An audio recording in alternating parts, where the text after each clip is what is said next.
Média, la table de Knut. Quand la gastronomie devient un engagement véritable, ambassadeur du goût, Joseph Ziziadis s'invite à la table de Knut pour parler terroir, savoir-faire et passion culinaire. Une rencontre avec un homme pour qui la gastronomie est bien plus qu'un plaisir, c'est un véritable engagement. Et merci d'être avec nous, Joseph Ziziadis. Oui, alors dans cet engagement, vous nous avez dit d'où il venait. Est-ce que c'est important de continuer à promouvoir le goût ?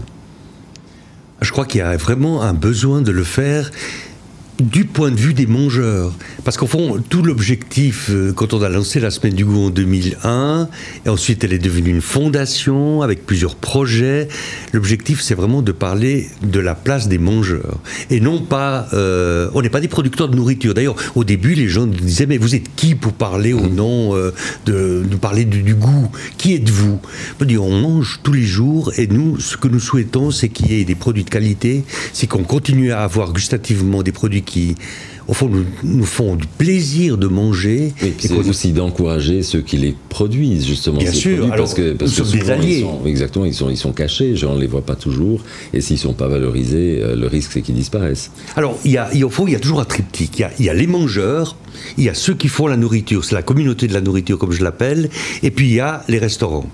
Et si on ne travaille pas de concert ensemble, eh bien, de toute façon, il y a quelque chose qui n'ira pas. Et cette prise de conscience de la nécessité de ce triptyque, eh bien, elle n'est pas venue tout simplement comme ça. Il a fallu y travailler. C'est maintenant 25 ans que la Semaine du goût existe, et je peux dire quand même que ça a quand même un tout petit peu transformé, je vais être humble, transformé un tout petit peu le paysage je pense de la nourriture. Alors vous êtes humble, vous avez certainement raison de l'être, mais je pense que grâce à vous, pas mal de choses ont bougé. Vous êtes un jeune homme de 69 ans, maintenant on vous voit toujours entreprenant, vous avez une idée à la minute, dynamique, vous vous engagez pour toutes ces questions. Comment voyez-vous l'avenir de ce domaine? Parce que peut-être qu'un jour vous lèverez un tout petit peu le pied, vous leverez un petit peu, je vais y arriver, un petit peu le pied. Comment est-ce que va se faire la suite? Comment voyez-vous cette Semaine du goût, ce mérite culinaire, tout ça dans 10 ans? Comme directeur de la Fondation, d'abord, petit à petit, je vais quand même lâcher le pied. Donc, c'est pour ça que nous avons maintenant un directeur adjoint dont il est prévu qu'il me remplace. Et puis, j'aurais un peu me consacrer... Donc, c'est qui? Tout le monde il s'appelle Alexander Baryshnikov. Il a été le responsable de Fribourg, ville suisse du goût, il y a 2 ans. Il y a 2 ans, oui. Et puis, moi, j'aimerais un tout petit peu m'occuper de ce projet que j'adore, de ce domaine agroécologique viticole et oléicole sur l'île de Patmos en... Parce que vous êtes vigneron en quelque sorte. Oui. Enfin, j'ai organisé le fait que 4 vignerons vaudois relancent l'activité viticole sur une île qui était entièrement viticole il y a 100 ans. Ah bon, ben voilà, il y a 6000 bouteilles qui sortent chaque année, qui sont aujourd'hui le seul produit de l'île.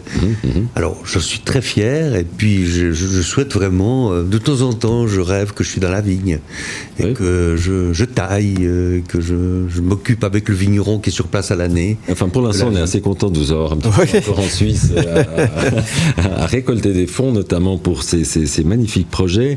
On va peut-être rappeler les principales dates cette année des 2 principaux thèmes qu'on avait. Donc le mérite culinaire suisse, ce concours qui récompense les meilleurs cuisiniers et les meilleurs pâtissiers, en tout cas ceux qui font rayonner l'excellence suisse, en Suisse et à l'étranger. Et puis la Semaine du goût qui vise aussi à nous rappeler à quel point bien manger est important et à quel point chaque région a une identité qu'il convient de mettre en valeur. Quel est le calendrier? Le premier, ça sera le 23 mai à Aigle. Il y aura la rencontre des 20 villes du goût actuelles.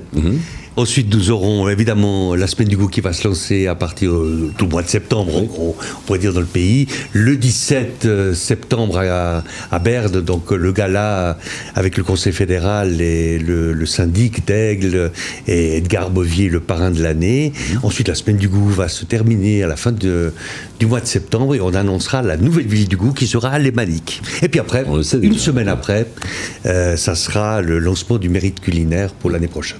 Magnifique. Très beau calendrier. Oui, beau calendrier. Merci beaucoup, Joseph Ziziadis. Qu'est-ce qu'on peut vous souhaiter aujourd'hui ? Je sais pas, du plaisir bon appétit à manger. Oui, bon appétit par exemple, c'est ça. C'est toujours bien. Alors, merci en tous les cas. On vous retrouve également en podcast en image sur le site mlemedia.ch et pour toutes les infos, goût.ch également. Merci beaucoup Joseph Ziziadis. Merci beaucoup Knut Schwender. Merci à vous. On se retrouve évidemment très très vite pour de nouvelles aventures. Exactement, oui, tout à fait. Plein de belles choses. La suite est une surprise. C'est une surprise. À très vite sur M le Média. Où tu veux. Comme.